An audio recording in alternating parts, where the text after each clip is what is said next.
Hey, this is the Ruben J. Report. You are listening to a brand new podcast brought to you by multimediamouth.com. And we are defending the American dream, the American culture, and everything that is great about this country. And I'm live on Facebook, Instagram, YouTube, and of course on our audio platform, Spreaker.com. So the American dream is under attack, and currently it's not winning. As the American dream is under a violent attack by the left, Americans are beginning to fight back slowly but surely. People are waking up and realizing, oh man, this isn't the greatest thing after all. We have news all over the country that business owners who are told do not open, yet they open at the risk of the crown becoming very angry at them. The left is very angry at people who are opening up their business. Like in Dallas, we saw Shelley Luther get arrested, fined, and sentenced 7 days. She got sentenced to 7 days in jail for opening up her business because she could not feed her children. It was very sad to see an American getting arrested for wanting to feed her children. She was eventually released, but the judge in her case, that ended up throwing her in jail, said, apologize. Apologize to your elected officials. Apologize to the crown, because the crown is not happy with you right now. The crown is very upset with the way that you have decided to disobey our orders. It's un-American. It's un-American for a person who has a business, who needs to feed their children, to be thrown in jail because a judge wanted her or him to apologize. She was eventually released by the Supreme Court of Texas, but it's just not okay for wanting to be free and be thrown in jail for doing something that's not even illegal. It's not illegal to run your business. Like, listen, I understand that there are some safety concerns, but a hair salon is probably one of the cleanest places that you could be. You have to be an extremely sanitary person to be in the grooming profession. Yes, there's unemployment, but what happens when you file for unemployment and get denied, or it takes 4 months to hear back from the people making those decisions? Here's a personal story for you. I applied for unemployment. I was let go from all my jobs when this all started. I applied for unemployment on March 15th. That was about 5 days before all this happened. But everyone knew what was going to happen. Everyone knew that this was where it was headed to. I applied on March 15th. Here I am, May 16th, 17th, 18th. What day is it? 18th? Yeah, May 18th. And I'm still waiting to hear back from the unemployment office. I haven't been denied, but I haven't been completely approved yet either. So what happens when you're waiting 4 months to get the money you paid into the unemployment program, the unemployment insurance, yet you still haven't heard back yet? How long are we supposed to wait? I applied for food stamps about 3 weeks ago. I was approved for $12 in emergency funding and have yet to receive my food stamps EBT card. Thankfully, I have a couple bucks left over and I'm able to feed myself slowly but surely. But how long does the government expect me or Shelley Luther to wait until the government says, all right, here are your rations, before I start to go out and I decide on my own that it's time to start making a living? How long should I wait before I just say, screw it, and go out and start finding ways to make my own money? Because what's happening right now is not okay. It is not okay to see our Democratic leaders marching another multi-trillion-dollar bailout, not even a bailout, it's a relief fund, to people who we want to work. It's not like we're sitting at home doing absolutely nothing. We've chosen not to do anything that we wanted to do. Like, it's not like we're not sitting at home waiting for a job. Like, we want to work. We don't want to be getting a government handout every single week or month or every 2 weeks or however it's done. We want to earn our living. We want to build our business, build our brand, build what we want. Like, that's the American dream. The American dream is to build our own future. Shelley Luther built up her business on her own. She's being told by government officials that she was not authorized to run her business. It's not the American way. That is definitely not the American way. Now let's talk about a woman named Beth George. She's the owner of a resort called White Pines, based out of the communist state of Illinois.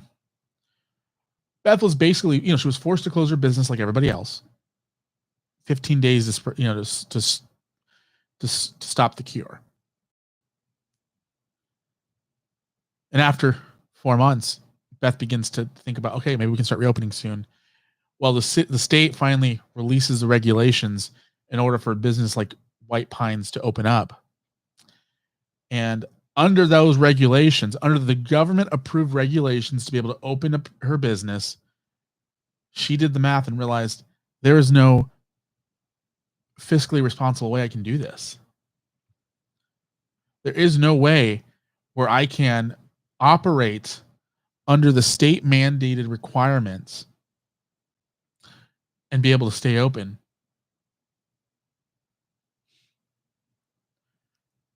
See, those state regulations stated that a business like this one, White Pines Resort in Illinois, can only have 50 people in a ballroom at once.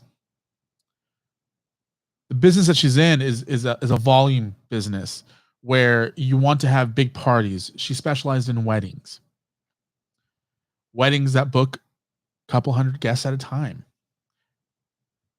She had a buffet where you spend $20 a person and have a buffet line. And buffets are probably on their way out because of this coronavirus thing, which personally to me, I don't really care for buffets. I like the idea of being able to eat as much food as I possibly can for a set price. I don't like the fact that anybody and their mothers can come and put their hands, on the stuff that we use to serve the food. But think about it.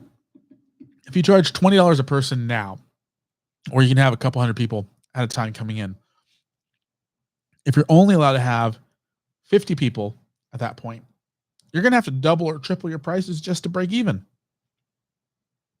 Does it make sense? Can you imagine having a business that you ran for 30 years being forcibly taken from you because the government thinks that it's unsafe for you to have a wedding party there or to have a big theater? It's unheard of.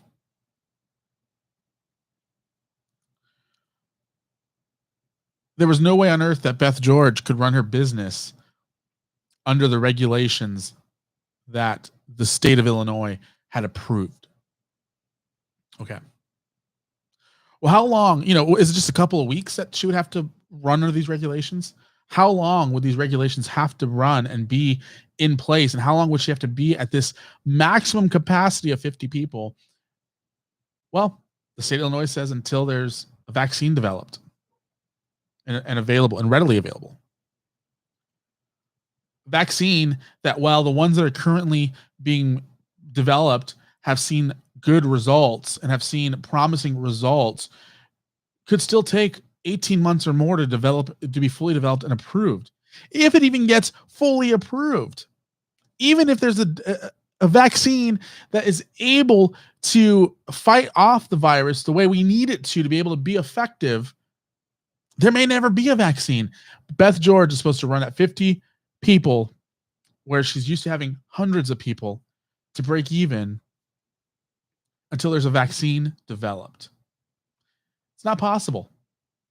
It's not possible. So Beth George announced that she's closing her life work. She's closing it full time.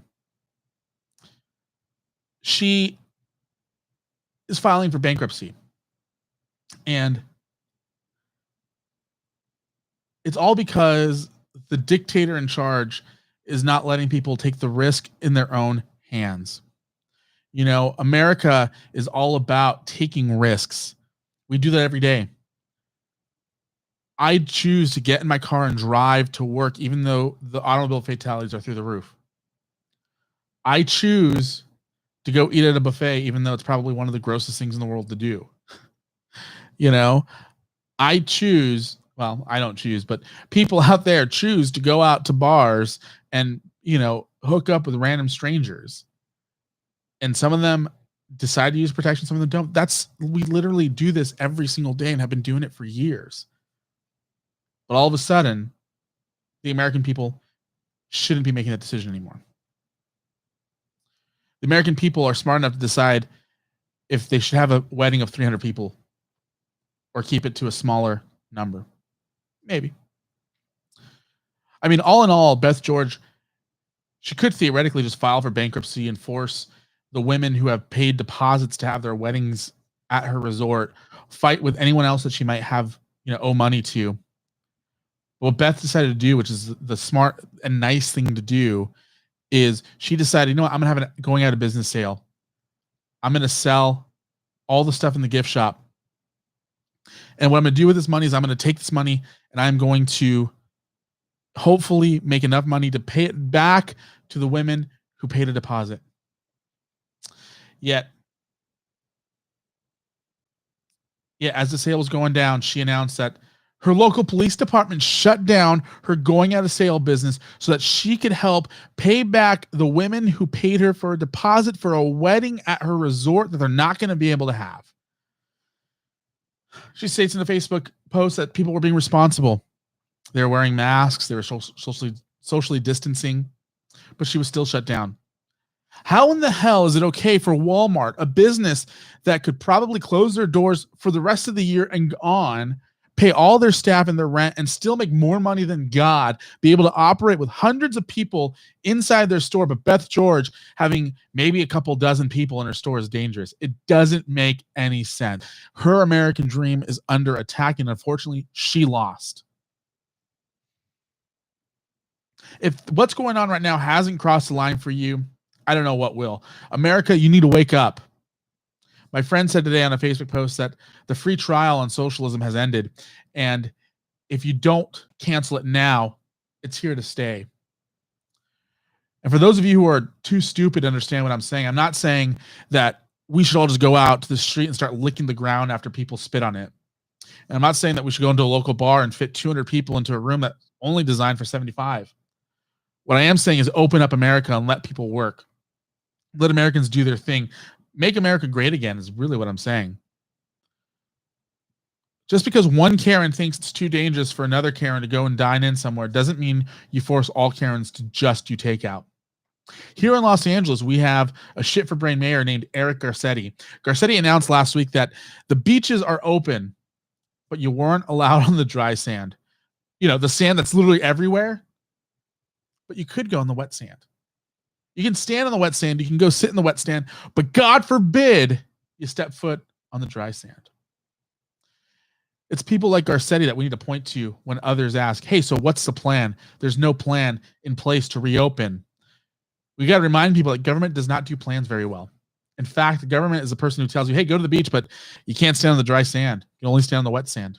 And the rest of us are thinking, how in the heck do you get to the wet sand if you can't walk on the dry sand? I wouldn't be surprised that when it's time for Eric Garcetti to announce, hey, you know what? People can eat in restaurants again. He's going to say, people, you can have your dine-in meals, but you can't enter through a door. How the hell are you supposed to? Never mind. I'm not even going to go there. It's a hypothetical. I probably just gave him an idea. The American dream is under attack, and it's time for true Americans to stand up and speak. It's time to fight back. The great American reopening needs to begin, and it should have started about 3 weeks ago. We need to save our economy. We need to save the vulnerable, and we need to act now. Well, that's all I have for you guys today. I will see you tomorrow, 6 p.m., same time. This is the Ruben J. Report.